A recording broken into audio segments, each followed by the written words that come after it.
everybody.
So, how do we start this problem? It looks a little perilous. That square root there is challenging, right? If it wasn't the square root, I might try something else. Well, actually, probably not. We do need to complete the square here because there's not really another way to deal with this. There's no u sub. I will say if they had like a 2x plus 6 on top, I would definitely do a u sub because then my u being x squared plus 6x plus 10, my d would be right on top. That'd be great. But we don't have that. So here, we're going to try completing the square. So I'm going to rewrite this as the integral of 1 over the square root of x squared plus 6x plus, and then I need to add on something here that's going to complete the square for x squared plus 6x, which is going to be what? It might have been a while, but we take the 6, divide by 2, and square it, and we get 9. And the reason that's called completing the square is then x squared plus 6x plus 9, we can factor as x plus 3 squared. Now, we're not quite done here because that's not the same as that. What we could do is say, then we're going to subtract 9 and then add the 10 back. It feels like kind of a lot of work to write all that out when you could have just said, well, minus 9 plus 10 is just 1. So really, we should write this as the integral of 1 over the square root of x squared plus 6x plus 9 plus 1. And then the x squared plus 6x, oh, sorry, don't forget the dx. The dx is super important. And then that's going to be the integral of 1 over the square root of x plus 3 squared plus 1.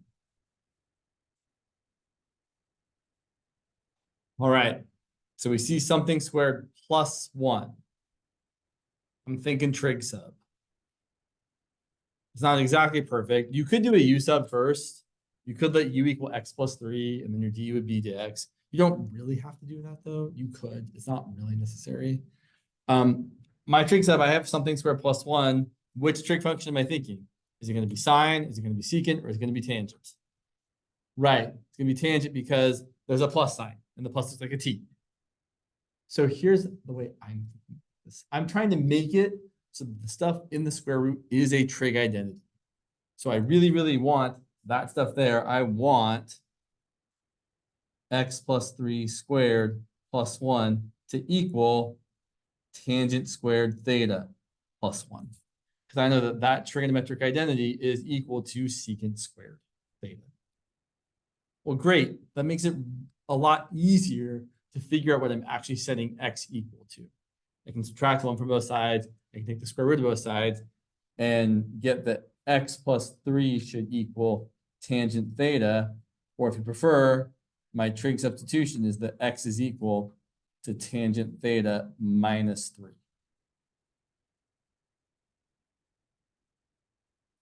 And then my dx, well, the derivative of tangent theta is secant squared theta, and the derivative of 3 is 0. So my dx is secant squared theta d theta. Plus, so I think we have all the pieces we need to rewrite this thing. Let's be super careful. We're going to write our integral of 1 over the square root of x plus 3 squared plus 1 dx is equal to, I'm going to replace the x plus 3 with tangent theta. We get 1 over the square root of tangent squared theta plus 1 times my dx, which is equal to secant squared theta d theta. Feeling good so far? I'm going to say this every time. The whole point of this process is that the thing inside the square root, we get to get rid of the square root at some point. We have to rewrite tangent squared plus 1 as its trig identity, secant squared. This is going to become equal to the integral of secant squared theta on top over the square root of secant squared theta on the bottom. The square root of secant squared is just secant. That was the whole reason for doing this. So then we have secant squared theta over secant theta d theta. And then one of those secants will cancel. We have the integral of secant theta d theta. And then we have to know the integral of secant theta, which we talked about last time. That's going to be, and you unfortunately, you do want to memorize this. It's going to come up enough that you should just memorize it. The integral of secant theta is the natural log of the absolute value of secant theta plus tangent theta. Let's see. And I wish we were done because I'm at the end of the paper, but we're not done. Because it's an indefinite integral, and we started with the variable x, so we have to end with the variable x. So we're going to say, well, we need to figure out what secant theta is and tangent theta is. So I'm going to go back to my trig substitution. I'm going to go back to where I said what tangent theta was equal to. So tangent theta equals x plus 3. Or more usefully, tangent theta equals x plus 3 divided by 1. Whenever you're doing this part of it, I would definitely recommend writing whatever your trig function is equal to, whether it's sine or tangent or secant, equal to a quotient, a fraction. And if it's not, just make it over 1. And then we know the tangent, if you think about SOHCAHTOA, tangent is which side over which side? Opposite over adjacent. So when I draw this nice little right triangle here, and I see that theta is this angle right there, tangent to theta is going to be the opposite over the adjacent. All right, here's the fun part, I think. I can tell you what the third side is without doing any work. I know that the third side of this triangle is the square root of x squared plus 6x plus 10. Because that's the square root I started with. But let's do the work to see it, because I think it's kind of cool. So if we call this side, I don't know, c, then using the Pythagorean theorem, we get 1 squared plus x plus 3 squared equal to c squared. So then if you actually multiply out the left-hand side, you get 1 plus x squared plus 6x plus 9 equal to c squared. And x squared plus 6x plus 1 plus 9 is 10. The square root of that is equal to c. Exactly what we said it was. The thing that always happens with trig substitutions is when you do this right triangle thing to find the missing side is always the square root that started the whole process in the first place. It's kind of great. I always think it's really cool personally. Anyway, so then we're going back and we're trying to figure out what the natural log of secant theta plus tangent theta actually becomes in terms of x. Well, looking at my triangle here, cosine is the reciprocal of secant. Cosine is adjacent over hypotenuse. So secant is the hypotenuse over the adjacent. So my secant of theta is going to be the hypotenuse square root of x squared plus 6x plus 10 over 1. I wouldn't really write the over. And then tangent theta is going to be x plus 3 over 1.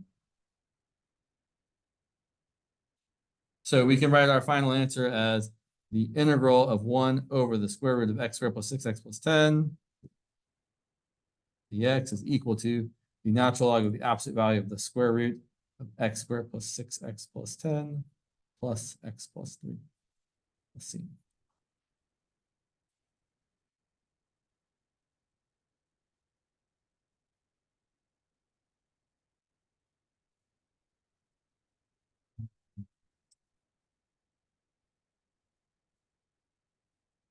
Okay.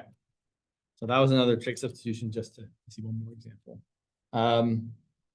Trig subs don't come up super often unless we're like specifically talking about them.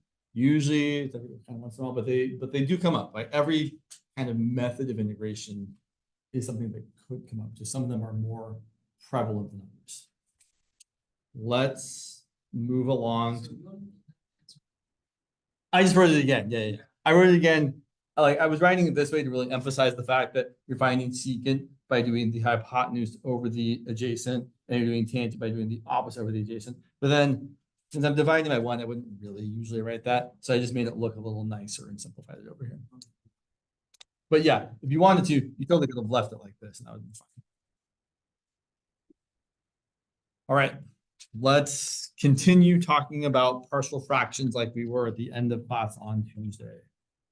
We did one example. Let's do a few more. So the partial fractions, there's kind of like, there's like 4 different things that can happen. So let's talk about another of these nice ones where you have something like the integral of 2x plus 5 over x squared plus 4x plus 3. And even though I'm telling you this partial fractions, whenever I see a rational function like this, I'm always going to do a quick check to make sure. Did I do a substitution? No, not here. If u is x squared plus 4x plus 3, my du is 2x plus 4. Ah, so close. Right, if that was a 4 instead of a 5, I'd be on the money with my u substitution. But I'm not, so I have to do something else. And in this case, when it's a rational function like this, the only other real alternative is usually partial fractions. Sometimes you can do a weird u sub thing with back sub, but mostly partial fractions. But to be partial fractions, we have to be able to first observe that the degree on top is smaller than the degree on the bottom, which it is. And secondly, you have to be able to factor the denominator.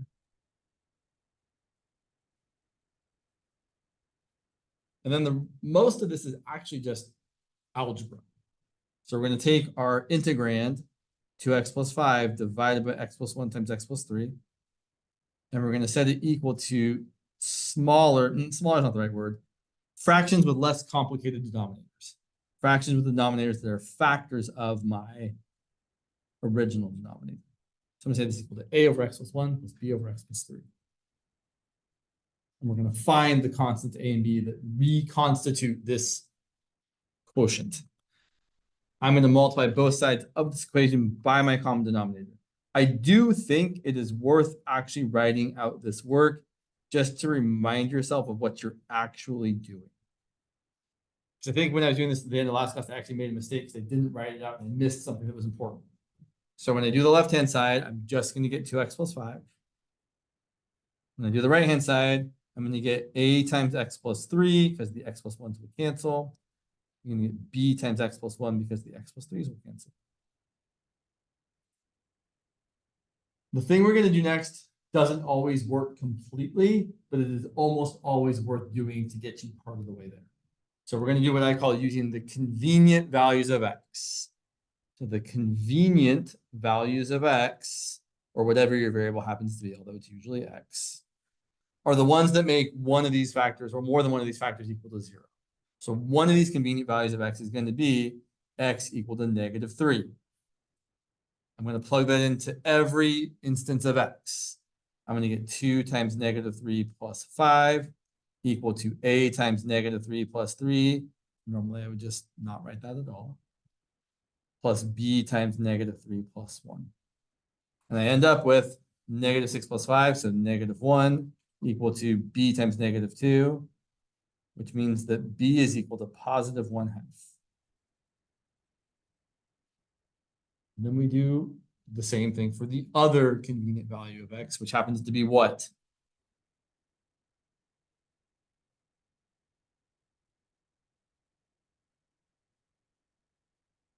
You guys want to tell me? Yeah, it's -1. So x equals -1 makes the other thing 0. So then we plug in -1, we get 2 times -1 plus 5 equal to a times -1 plus 2 plus, I'm just going to say 0, b times -1 plus 1. Then we end up with -2 plus 5 is 3 on the left equals a times -1 plus 2 on the right. Oh, sorry, I made a mistake there. That was -1 plus 3, not -1 plus 2. I think I already did the addition in my head and wrote 2 instead of 3 accidentally. Sorry. So I get 3 equal to a times 2. So a is equal to 3 halves. Something I've noticed over the years when you do this process is typically all your constants a, b, c, and d have the same denominator. Like they're always everything, or it can be simplified to have the same denominator. Sometimes you get something slightly different, but usually they all have like a 2 or a 3 or whatever.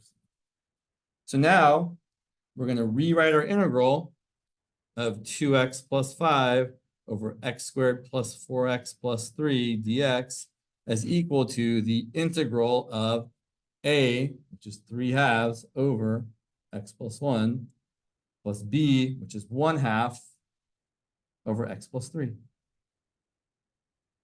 And I don't think you need to, but if you really, so what we're thinking of next is we're thinking of writing this actually as 3 halves times the integral of 1 over x plus 1 plus 1/2 times the integral of 1 over x plus 3. You do not need to and should not write this. Everyone's going to be totally fine with you just saying, yeah, I know that the integral of 3 halves over x plus 1 is 3 halves times the integral of 1 over x plus 1, which is the natural log of the absolute value of x plus 1. And 1/2, the integral of 1/2 over x plus 3 is 1/2 times the natural log of the absolute value of x plus 3. Let's see. But you really, this step I wrote here, you don't need to do. You can go straight from there to there, and nobody's going to bat an eye at you doing it. And if they were all this easy, that would be lovely. But they do get hard. So let's look at another example. Yeah, let's look at that one. Unless there are questions. If you guys have questions, you should ask questions. So let me make sure the chat is. I always forget about the chat, and then it like disappears. How? So good question. So someone asks, how are you algebraically allowed to multiply the x plus 1 times x plus 3 times the whole equation? You're not wrong that it's technically algebraically slightly dicey, but what we're really saying here is that it doesn't really matter. If these two things are equal to each other, then we should be able to multiply them both by anything. They should still be equal to each other. And yeah, sometimes there's this whole question of like multiplying both sides by 0, and technically that's not a non-issue, but the real answer, the unsatisfactory answer to your question is that the algebra works no matter what we do here. So we just do it to make life easier on ourselves. Alternatively, if you prefer, or if you felt better about it, you could instead get a common denominator on both sides and say, I have 2x plus 5 over x plus 1 times x plus 3 equal to a times x plus 3 over x plus 1 times x plus 3 plus b times x plus 1, sorry, it's a little cramped there, over x plus 1 times x plus 3. And then since the denominators are all the same, you can say that the tops have to equal each other. So that 2x plus 5 has to equal a times x plus 3 plus b times x plus 1. We're essentially doing that and then just ignoring the denominators. So that's how we're allowed to do that. But it's a fair question. Sorry, I keep minimizing the chat, and I don't mean to do that. Yeah, as long as I do it to both sides, it's totally fine. How 2x plus 5 equals to, why we have a and b? Because we're trying to find a and b. So actually, let's go back and see that we actually do have things that are equal to what we said they are. So here's what we found. Sorry about that. So we found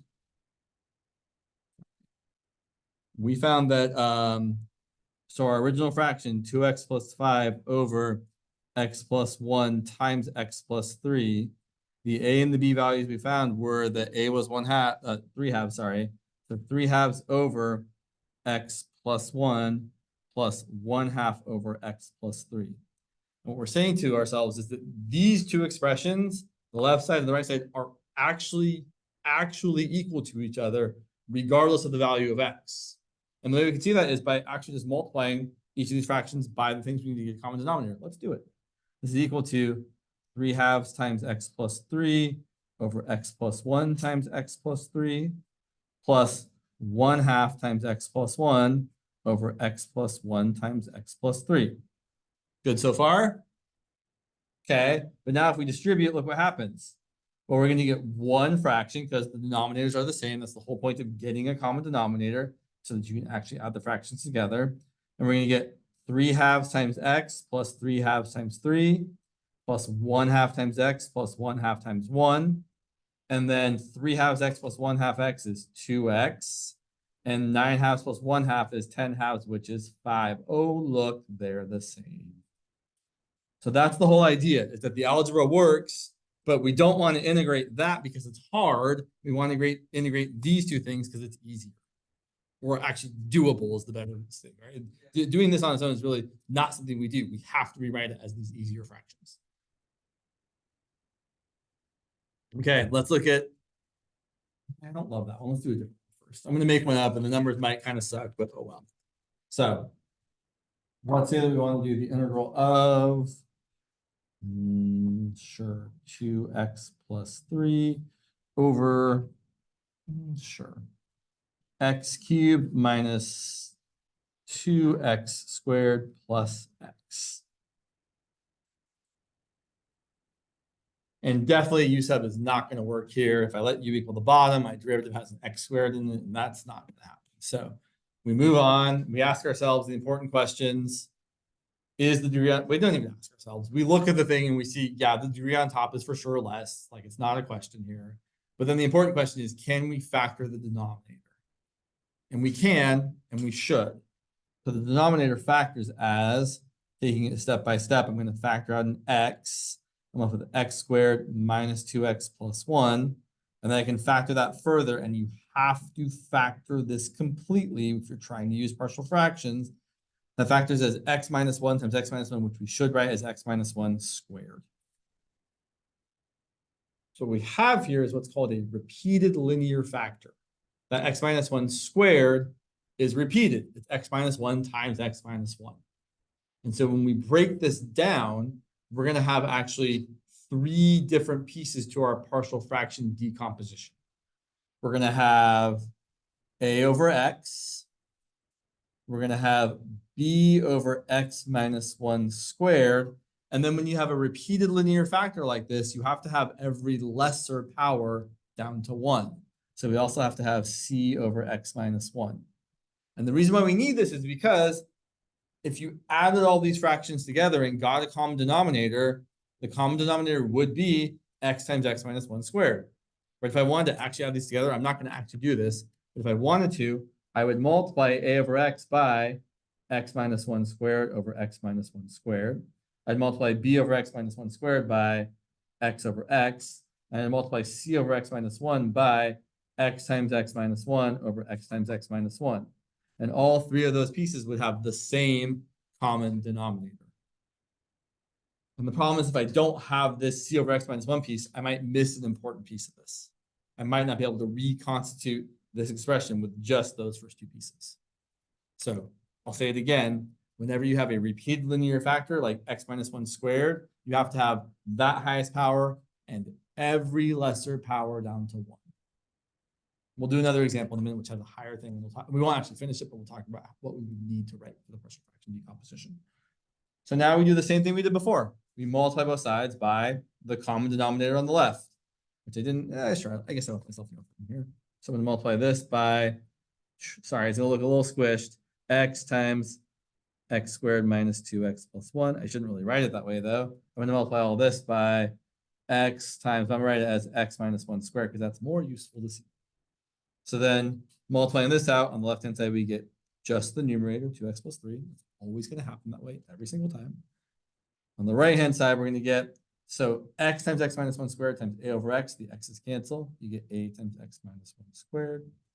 And then when you multiply b over x minus 1 squared by that, the x minus 1 squared is going to cancel, and you get b times x.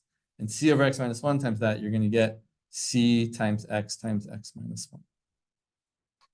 Not surprisingly, the things I would have multiplied by to get a common denominator. And now, just like last time, we're going to start using the convenient values of x. One of my convenient values of x is x equal to 0. If you're having trouble seeing what the convenient values are, they're just the values of x that would make one of these denominators equal to 0, or one of these expressions undefined.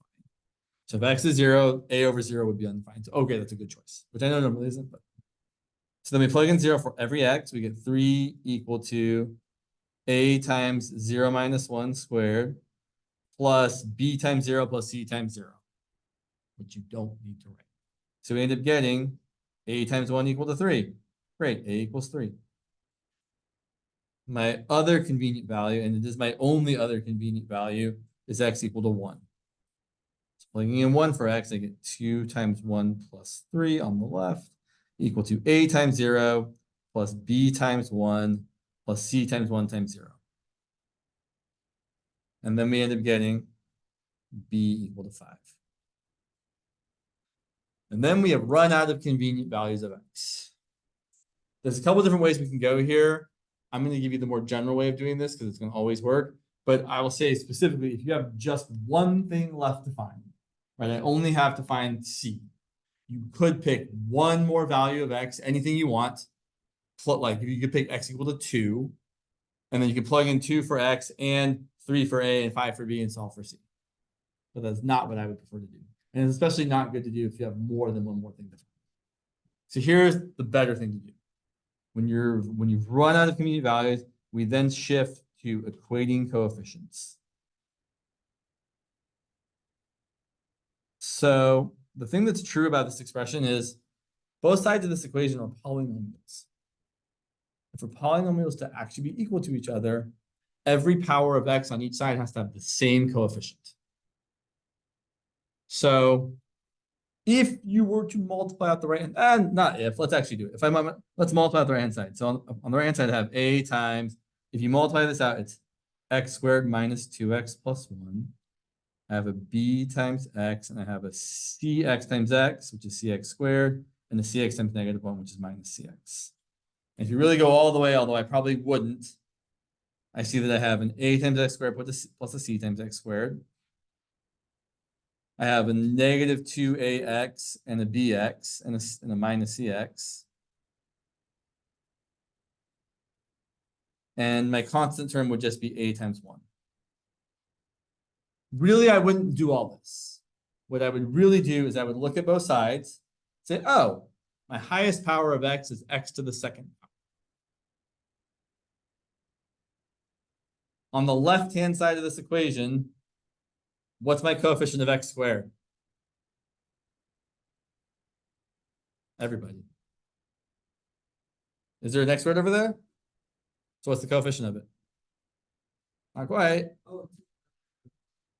0. We have a 0x squared on the left-hand side. I could write it there.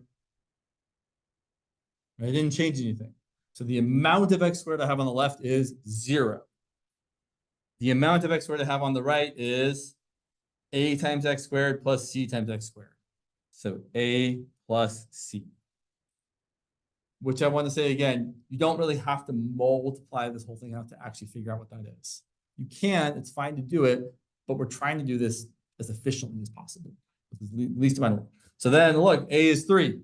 So if a is 3, then 0 is equal to 3 plus c, and c has to equal negative 3.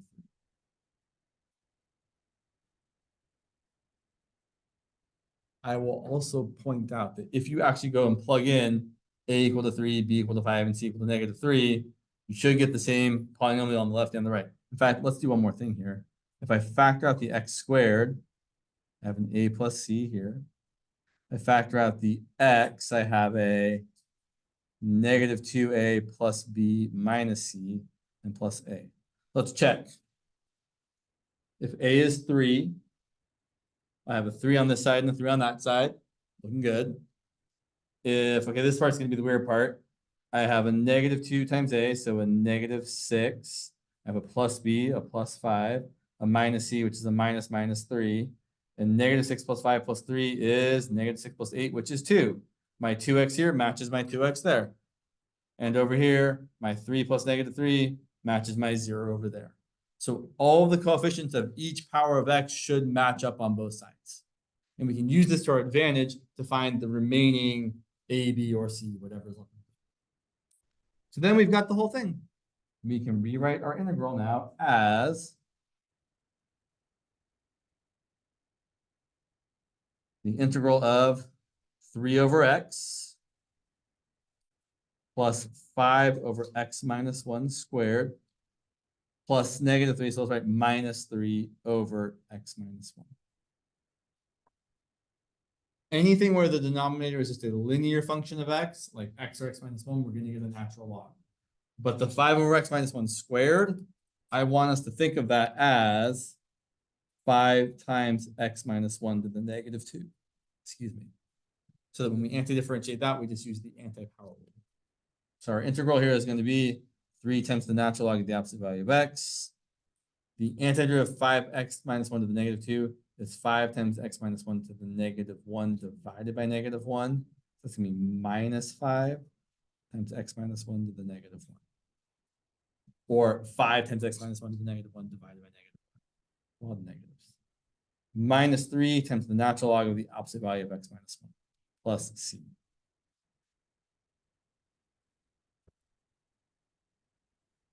So when you have a repeated linear factor like x minus 1 squared, you have to have that highest power of it and every lesser power. Let's look at one more example that we're not going to finish just so I can kind of expand on that. So let's say someone gave us something truly heinous, like the integral of 3x squared plus 5x plus 1 over x cubed times x plus 1 to the 4th times x minus 3 squared.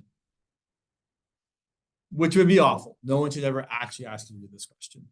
But they could totally ask you to set up the partial fraction decomposition.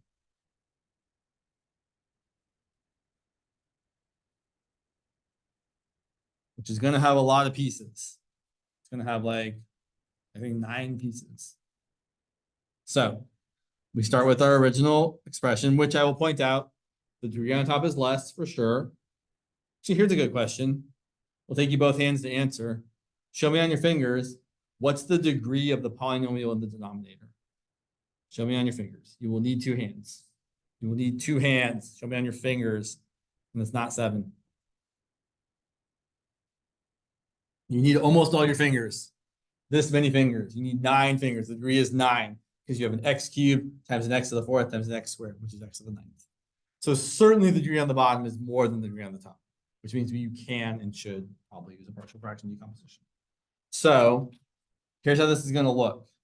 It's going to be 3x squared plus 5x plus 1 over all of that stuff, x cubed times x plus 1 to the 4th times x minus 3 squared. And then you're going to start off with a over the first thing, x to the 3rd. And then you want every lesser power of x. So you need a b over x squared and a c over x. And then the same deal for the next one. You want a d over x plus 1 to the 4th. And then every lesser power of x plus 1. So x plus 1 cubed, x plus 1 squared. Sorry, I should say the top part. E over x plus 1 cubed, f over x plus 1 squared, plus g over x plus 1 to the 1st. And finally, you want something over x minus 3 squared. So that's going to be h over x minus 3 squared, and then every lesser power. So I over x minus 3. And that would be really, really awful if you actually had to find A, B, C, D, E, F, G, H, I, J, or no, J, sorry, A through I. But that's how you would set it up. So just to kind of really see that when you have these linear factors that are repeated, meaning just some x plus a constant, or x minus a constant, or x plus 0 if it's just x, raised to a higher power, you have to have that highest power and every lesser power down to 1. Like that. which can get tedious. Okay. So yes, that's that. So now here's kind of the other fun thing that can happen sometimes. Yeah, we can do. So let's look at this following problem. Let's say we have the integral of x plus 1 over x cubed plus x. It certainly seems to meet the criteria.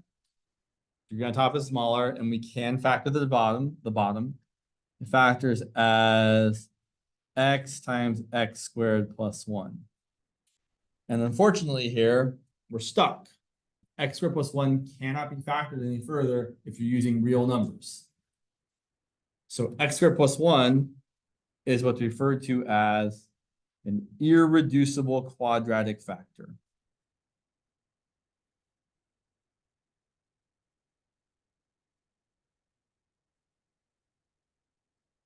So I should be a little bit more explicit here. Here's a question that no one's gonna like the answer to, but I'm gonna ask anyway. So, is x squared minus 7 factorable?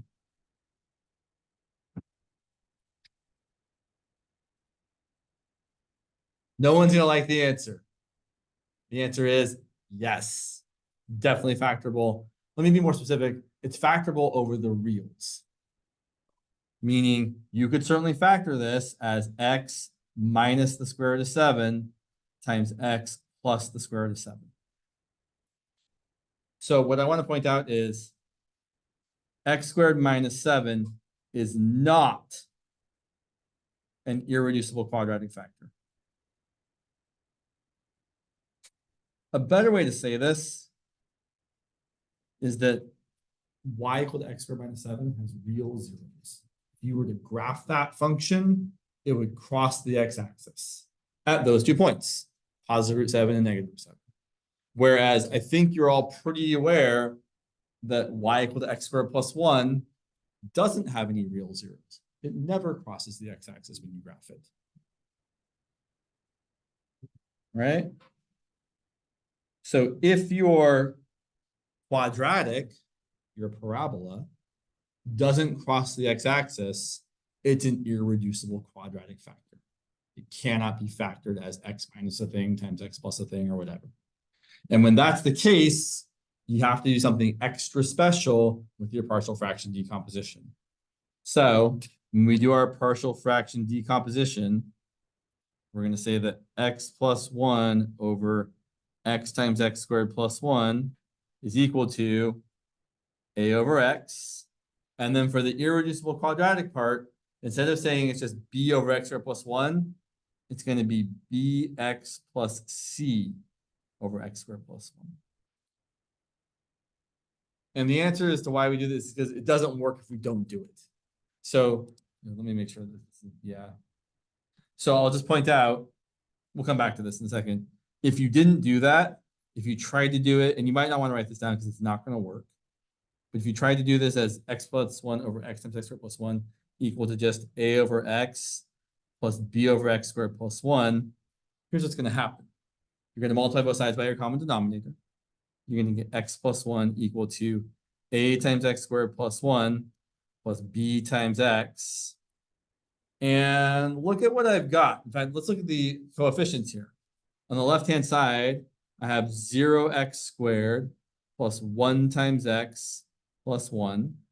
And on the right-hand side, I have a times x squared plus b times x plus a times 1. So if my coefficients are going to match, a has to be 0, b has to be 1, and a has to be 1. That's a problem. A can't be 0 and 1 at the same time. So doing it this way doesn't work. We need that bx plus c to make this actually work out correctly. And there is an algebraic proof of why you actually need this. I don't think we need to get into that. I think you can believe me. I usually like to show things are true, but I'm just gonna ask you all to believe me here and be like, okay, it works.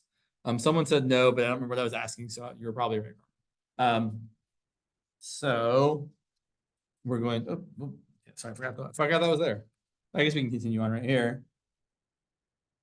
So we have now that x plus 1 over x times x squared plus 1 is equal to a over x plus b over x squared plus 1. And then we're going to multiply both sides by our usual common denominator, x times x squared plus 1 in this case.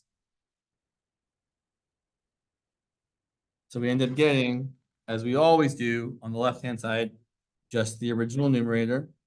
On the right-hand side, we're going to get a times x squared plus 1 plus b times x. Oh, I made the same mistake. But not on purpose this time, right? I wrote the wrong thing. It was supposed to be bx plus c, not b. Terrible. Sorry, I think I can fix it. There's a bx plus c there. So that should be a bx plus c times x. Sorry about that. That's terrible. Okay. So now I'm going to utilize my convenient values of x. I would say you should always utilize them because they're easy to do. I only have one here. My only convenient value of x is x equal to 0. So plugging in 0 for x, I get 1 on the left. I get a times 1 plus bx plus c times 0, which is 0. So someone asked, how did I determine that you need to specifically use bx plus c? And what I'm saying is that this is always the case. When you have an irreducible quadratic factor, like x squared plus 4, or x squared plus 9, or x squared plus 6, or something else that doesn't have a real 0, like,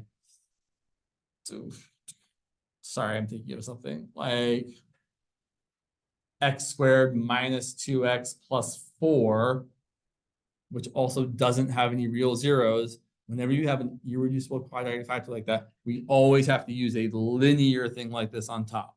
A bx plus c or a cx plus d or whatever letters make sense to use at that point in the problem. But specifically, it's been determined by someone else. Someone else proved that you have to do it this way because it's going to work. So doing this, we get 1 equal to a. So great, a equals 1. And then we're out of convenient values. So then I start equating coefficients. And when I equate coefficients, I'm always going to look for the highest power of x on each side to start with, because there's usually the least amount of terms to deal with. So my highest power on either side is x squared. On the left-hand side, there's 0 of them. On the right-hand side, I would have a times x squared plus b times x is a b times x squared. So I'd have 0 equal to a plus b.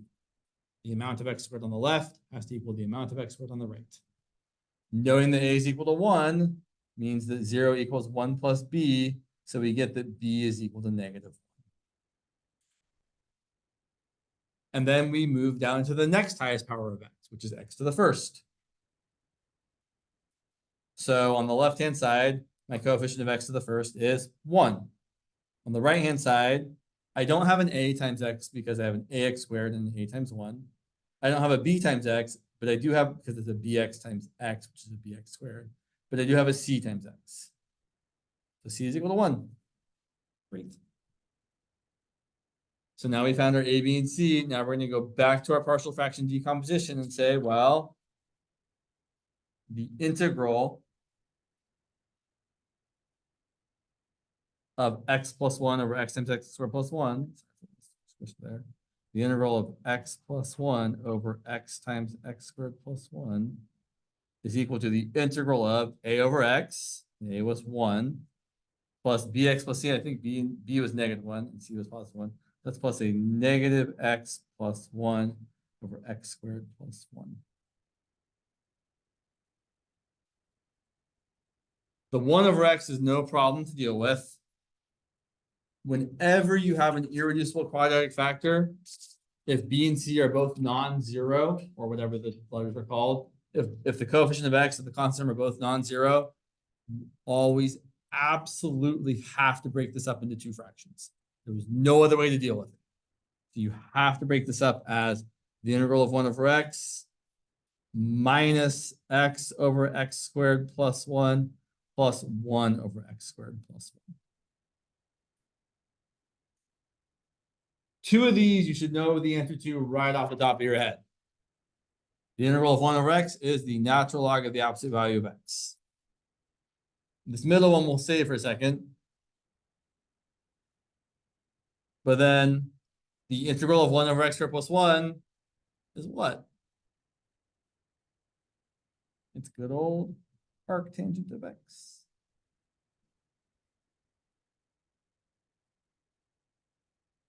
So whenever you have a constant over x squared plus 1, it's just going to be that constant times the arctangent of x. So that had been like a 3 over x squared plus 1. The integral would be 3 times arctangent of x. And this middle part here, that's where we're going to do a u substitution.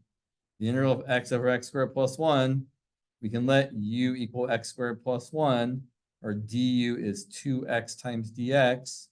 1/2 times du equals x dx. So this integral is going to become the integral of 1/2 du over u, which is 1/2 the natural log of the absolute value of u. So we end up getting 1/2 the natural log of the absolute value of x squared plus 1.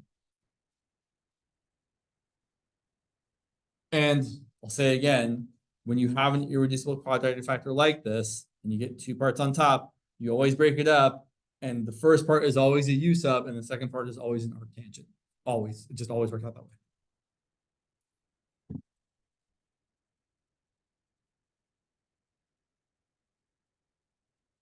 All right. Let's see here. Let's see if we can make this fun. Okay, let's look at a couple more because there's a couple other things we should mention. Yeah. Oh, we should do that too. So there is one of the, so these are the three things that can happen when you're doing partial fractions. It can be a regular, every factor is just a linear function of x. It can be one where you have repeated linear factors, or you can have irreducible quadratic factors. You can even have both. So you could have something like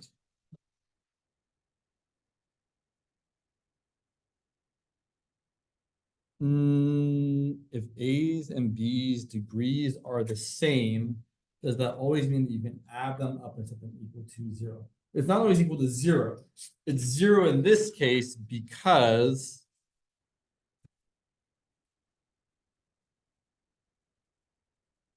if I actually were to multiply this out, just look, so I don't like to multiply it out because I feel like it's more work than I want to do. But if you were that, but we're not all the same. So if you actually kind of multiply out both sides of this equation, well, the left-hand side is just x plus 1. The right-hand side is ax squared plus a plus bx times x is bx squared plus cx. And then ordering things and combining like terms, I have x plus 1 on the left. I have ax squared plus bx squared, which is a plus b x squared plus c times x plus a. So a has to equal 1. C has to equal the coefficient of x, which is also 1. And a plus b is the coefficient of x squared. And since there's no x squared on the other side, a plus b has to equal 0. That's why it's 0 here. But that's not always true, though. You don't always have a 0 x squared on the other side. So it's true here, but it's not always true. Yeah, so.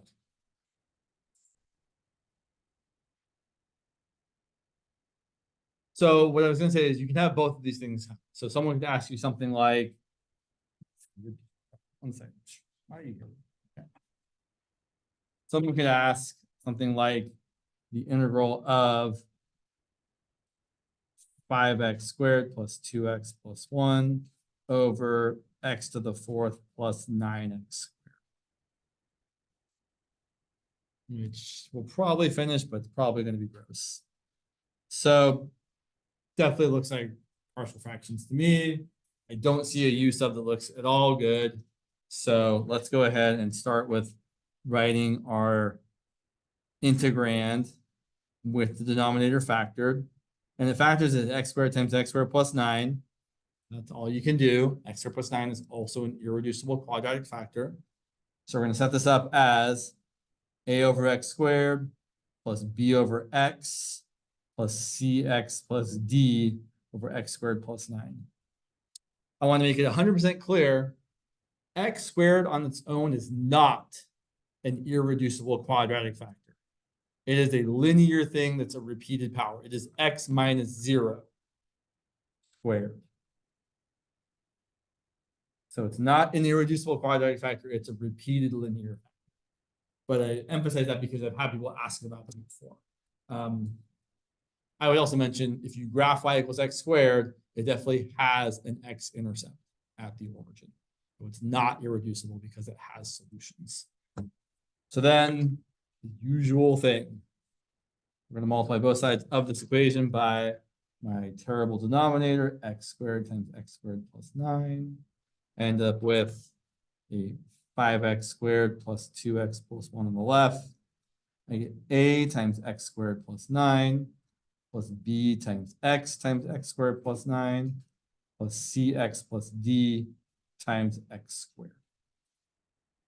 And this one's going to be a little bit more tricky to find, not tricky, just a little bit more work to find a, b, c, and d.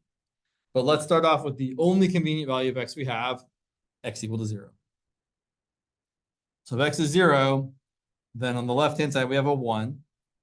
On the right-hand side, we have a times 9 plus b times 0 plus cx plus d, 0 plus d times 0. So everything else is 0. So we get that a is equal to 1 divided by 9. And then we're out of convenient values, so we start equating coefficients. I'm looking at my expressions on both sides, I see that x to the third is the highest power of x on the right-hand side, which is the highest power of x anywhere. So I'm going to start with x to the third. For this one, really, you might see that we're going to need all three of them because we essentially need 3 more equations because there are 3 more unknowns, and you need as many equations as unknowns to be able to solve the system. So if we look at x cubed, we have a 0x cubed on the left. We don't have an a times x cubed. We do have a b times x squared, so we would have a b times x cubed. And we would also have a c times x squared, so we would have a c times x cubed.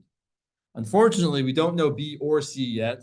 So at this point, all we know is that 0 is equal to b plus c, or if you prefer, you can say that b is equal to negative c.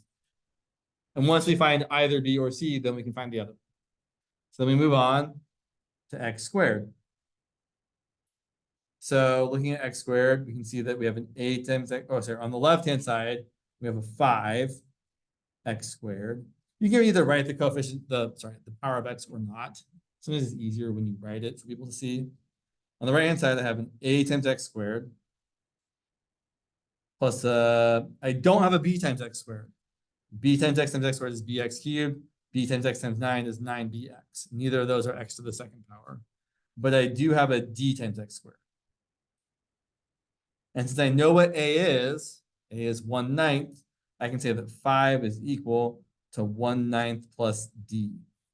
And instead of doing subtraction, I really don't want to do 5 minus 1/9. I'm going to multiply both sides by 9 and say that 45 is equal to 1 plus 9 times d. And then 44 equals 9d, so 44 divided by 9 is equal to d. That seems better to me than doing 5 minus 1/9. It would turn out the same, but that just seems easier. And then finally, looking at x to the first, we have on the left-hand side a 2 times x. On the right-hand side, no a times x.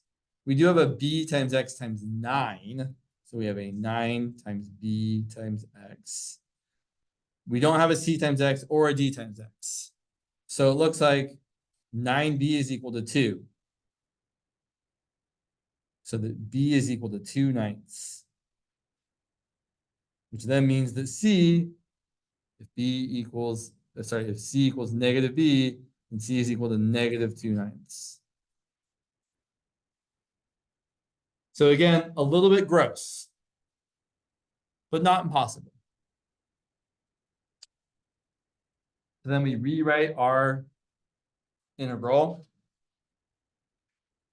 So our integral of 5x squared plus 2x plus 1 over x squared times x squared plus 9 dx is equal to. So again, I'm going to point out that when you have things over just x to the first, you want to leave them like that because it's going to be a natural log.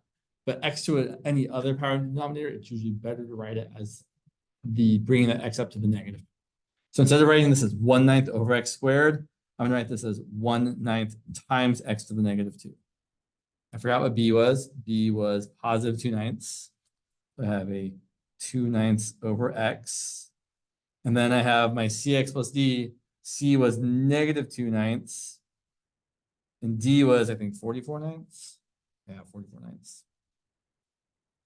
One thing you could do here, if you want to make this feel less terrible, is since everything is divided by 9, you could factor out a 1/9. You don't have to, but some people, I mean, I personally probably would, because I feel like it just looks a little bit less ugly. So you can say that's 1/9 times the integral of x to the negative 2 plus 1 over x plus negative 2x plus 44 all over x squared plus 1. Yeah, that seems better to me. I feel like, again, not required, not necessary, but does make it nicer. So then we're going to do 1/9. The integral of x to the negative 2 is, yeah, sure. X to the negative 1 over negative 1. The integral of 1 over x is the natural log of the absolute value of x. And this part here, I actually have to break up. I have to write this as the integral of negative 2x over x squared plus 1 plus the integral of 44 over x squared plus 1. So then we're going to get 1/9 times this x to the negative 1 over negative 1, we should really write as negative 1 over x plus the natural log of the absolute value of x. Okay, this is going to come up enough that you should know how to deal with it without having to do the u sub. The integral here, if you ignore the minus sign, the top is exactly the derivative of the bottom. This is exactly going to be the natural log of the denominator x squared plus 1, but it's going to be the negative of that.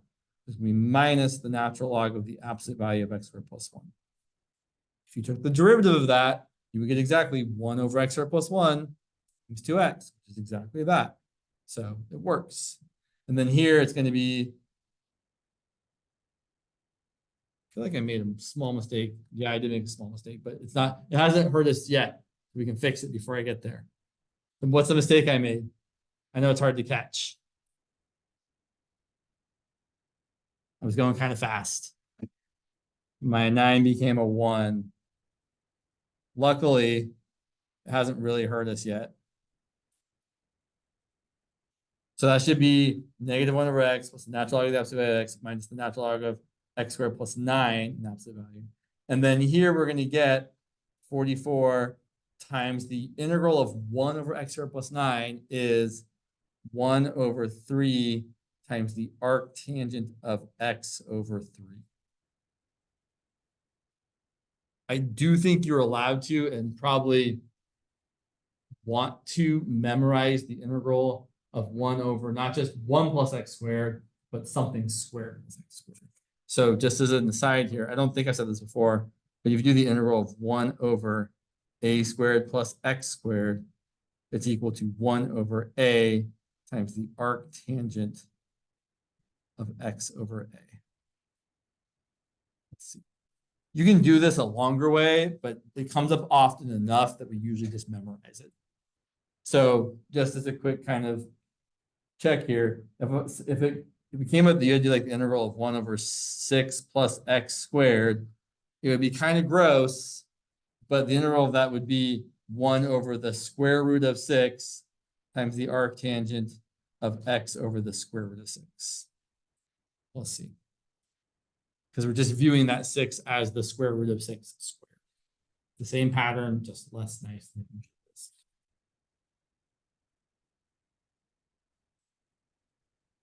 Okay. Well, yeah. Where'd you go? Sorry, I had a different example here.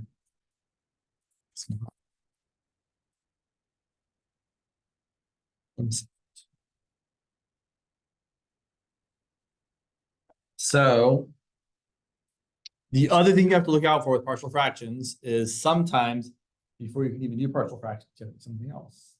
So if we had, like, say, the integral of x cubed plus x squared plus 4 over x squared minus 2x minus 3, which is probably not going to turn out very nice, but oh well.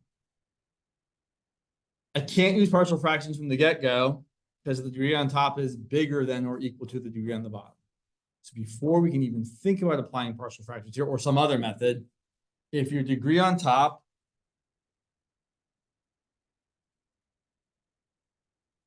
is greater than or equal to the degree on the bottom, people kind of miss the equal to part sometimes. Polynomial division is almost always the right first step. So we're going to do this division. X cubed plus x squared. I'm going to fill in the missing power of x, which is a plus 0x plus 4, divided by the denominator, x squared minus 2x minus 3. Then we ask ourselves, what do we multiply by x squared to get x cubed? The answer is x. We multiply the whole thing out. X times x squared is x cubed. X times negative 2x is minus 2x squared. X times negative 3 is minus 3x. We subtract. That minus that is 0. X squared minus minus 2x squared is 3x squared. 0x minus minus 3x is 3x. We bring down the 4 and we do it again. So then what do you multiply x squared to get 3x squared? The answer is 3. 3 times x squared is 3x squared. 3 times negative 2x is negative 6x. 3 times negative 3 is negative 9. We subtract. That minus that is 0, as it should always be. 3x minus minus 6x is 9x. 4 minus minus 9 is 13. And then since the power here, or the degree here, is less than the degree of the divisor, we stop. That's our remainder. So what this tells us is that x cubed plus x squared plus 4 divided by x squared minus 2x minus 3 can be rewritten as the quotient x plus 3 plus the remainder 9x plus 13 divided by the divisor x squared minus 2x minus 3. Be careful here. I've seen this happen more than once where you do this and then this part here ends up being a sneaky U sub. Like it ends up being perfectly, like in this case, it would have been perfect if that had been a 2x minus 2 on top. So just be careful. You might be thinking partial fractions. You do the polynomial division, and then the thing you get actually ends up being a U sub. Make sure you keep, like, U sub should always be in the back of your mind. Like, is it a U sub? Is it a U sub? Is it a U sub? Maybe it's a U sub. I should check to see if it's a U sub.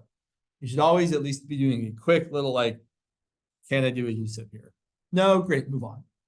But U sub is kind of the easiest method of integration we have to use. You should always be trying to use it before you really do anything else, unless you're 100% sure it's not a U sub.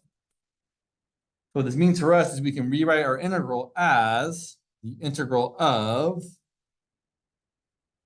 x plus 3 plus 9x plus 13 over, I'm going to factor that, x minus 3 times x plus 1.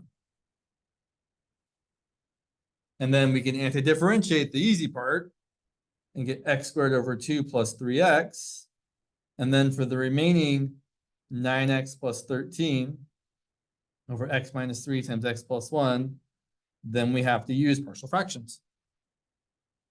So I think we can fit that in here. Choose this color. So we have that 9x plus 13 over x minus 3 times x plus 1 equals some constant over x minus 3 plus some constant over x plus 1. I don't have a whole lot of room here, but I can still fit it in. We're going to multiply both sides of this equation by the common denominator, x minus 3 times x plus 1. I really will say, I do think it's worth writing this every time. It really helps you remember what exactly you're doing and why you're doing it. So then multiplying this out, we get 9x plus 13 equal to a times x plus 1 plus b times x minus 3. Convenient values, if x is equal to negative 1, we get negative 9 plus 13, which is 4, equal to a times 0 plus b times negative 1 minus 3. Wow, this is going to work out nicely. B times negative 4, which gives us b equal to negative 1. Not expecting to get integers. That's nice. It's always a pleasant surprise.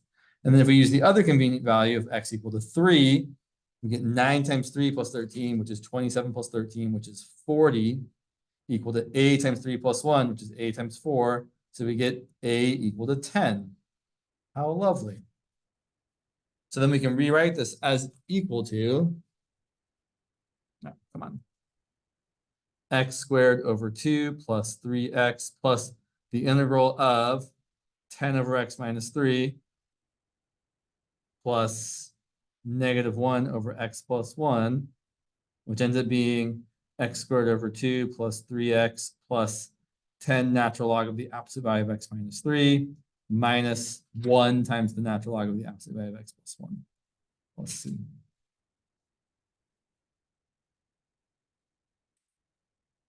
All right.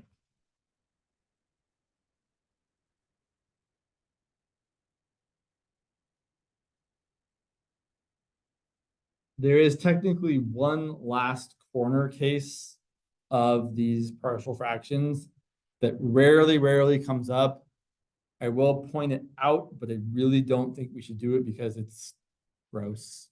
And I don't think it's, but that said, if you all want to see this next class, I'm happy to talk about it. But I think we should spend the last 15 minutes here talking about improper integrals, which is the next thing. But just as a point, so there is one last not improper, partial fraction thing that can happen. One last partial fraction thing is a repeated irreducible quadratic factor, which is really kind of awful.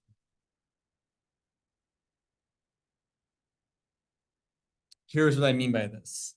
If you have the integral of, sorry, 1 over something like x times x squared plus 1 squared. So that quadratic factor is repeated, right? It's to a higher power. So if I was going to do the partial fraction decomposition, well, just like with repeated linear factors, you have to have the highest power and every lesser power. And then since they're irreducible quadratic, well, we're going to get an a over x, and then you're going to get a something over x squared plus 1 squared, and a something over x squared plus 1. And it is unfortunate that for both of these, you have to have a linear thing, a bx plus c and a dx plus e. And it's kind of terrible. And it's also especially terrible because like for this one here, so let's pretend like we did it. So let's pretend that we ended up with, I don't know, I don't really care actually. The only part I really care about is this middle part here, the integral of 2x plus 1 over x squared plus 1 squared dx. So this is going to equal 2x over x squared plus 1 squared plus the integral of 1 over x squared plus 1 squared. This part's a u sub.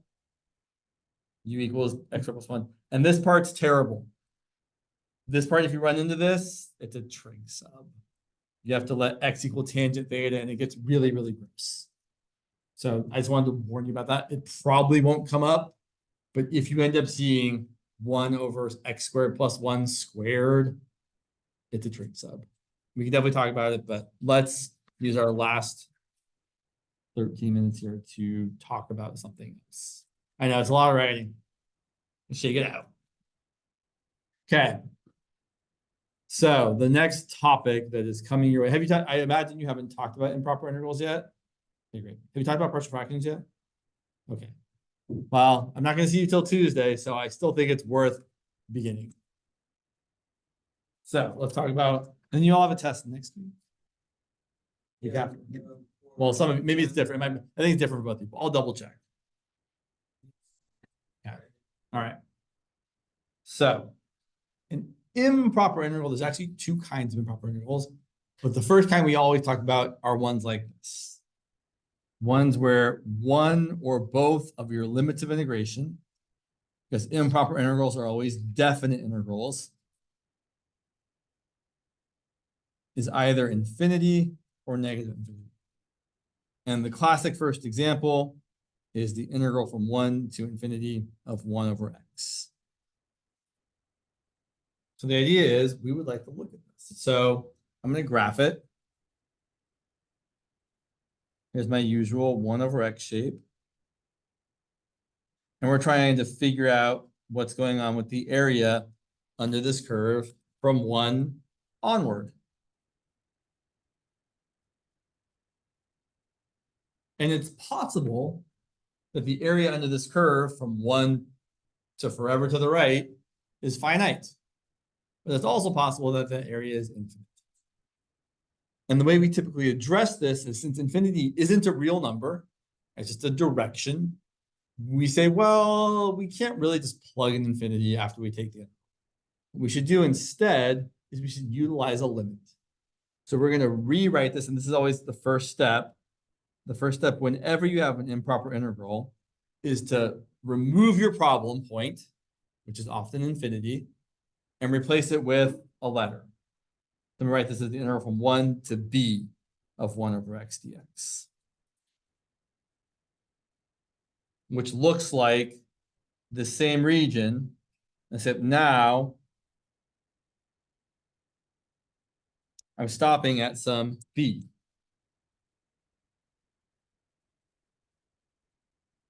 And then after I find that integral, what we're going to do is we're going to take the limit as b approaches infinity to figure out what value this integral might have.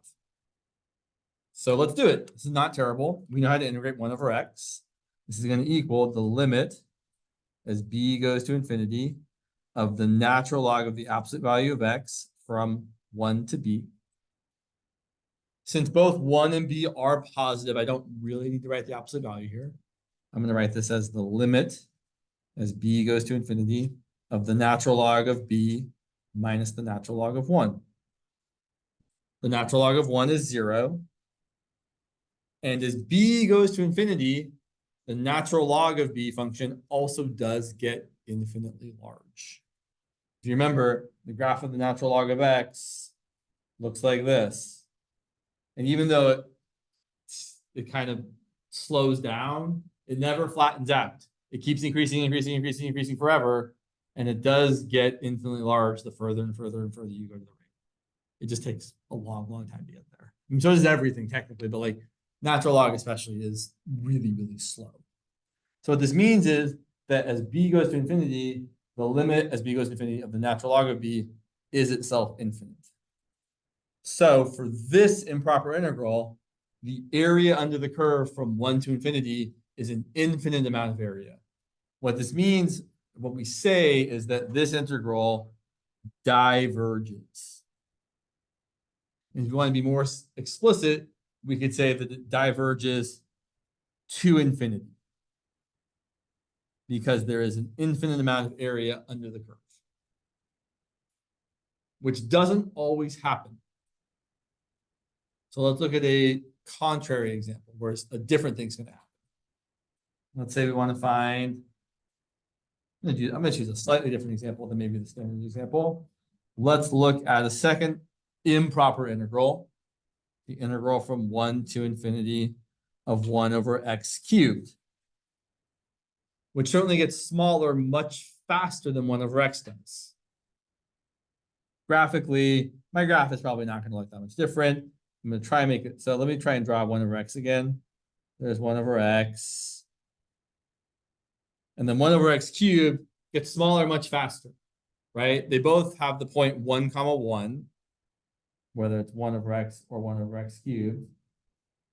But then when x is 2, 1 over 2 is 1/2, and 1 over 2 cubed is 1/8.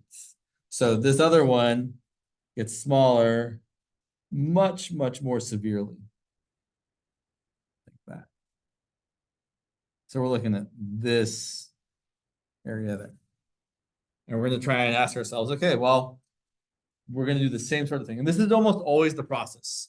Whenever you see an improper integral of this type or the other type, which we will talk about next week, but these type 1 improper integrals where one of your limits is infinity or negative infinity, you're always going to replace the infinity with some letter. Typically b for an upper limit, a for a lower limit. Although people use t or z as well. You can really use any letter you want that isn't the variable you're already using. So I'm going to say the limit as b goes to infinity of the integral from 1 to b. And instead of writing 1 over x cubed, let's make that easier to anti-differentiate. Let's write that as x to the -3rd. Then we're going to do the antiderivative. We're really just kind of ignoring the limit. We're letting it carry along or travel along until we're done with all the rest of the stuff. the antiderivative of x to the negative third is x to the negative second divided by negative 2, from 1 to b. I really don't like trying to deal with negative powers when I have infinities. So I'm going to rewrite this as the limit as b goes to infinity of negative 1 over 2x squared from 1 to b. I think that looks a little bit nicer. Then we're going to evaluate. We're going to plug in our limits of integration. We're going to get the limit as b goes to infinity of negative 1 over 2b squared minus negative 1 over 2 times 1 squared. We don't have to simplify this, but we can. We can write this as the limit as b goes to infinity of negative 1 over 2 is 1/2 minus 1 over 2b squared. But then, and even in the previous step, we could have said as b gets infinitely large, 1 over 2 times b squared is going to get infinitesimally small. It's going to go to 0.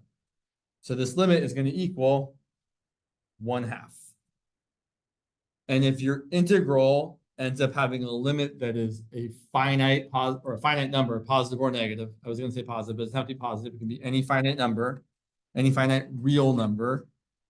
Then we say that the integral from 1 to infinity of 1 over x cubed converges to 1/2. Now, if you just write that integral equals 1/2, everyone will assume that you meant to have said the thing I just said. So it's just as good to say the integral from 1 to infinity of 1 over x cubed dx equals 1/2. When you write that, everybody knows you meant the integral converge to the value. But sometimes they'll ask you, like, does this integral converge or diverge? And then you need to write the words, it converges or it diverges. And then if it converges, they will also ask you, what value does it converge to? Occasionally, we talk about showing something converges or diverges without actually finding the value it converges to, with some comparison tests that we'll talk about next time. All right, I know it's not quite 4:30 yet, but I think we should call it a day. But it's a lot of math. Let's end at 4:26. I think you can have those extra 4 minutes back in life. No, it's such a gift. I'll see you all next week. Yes.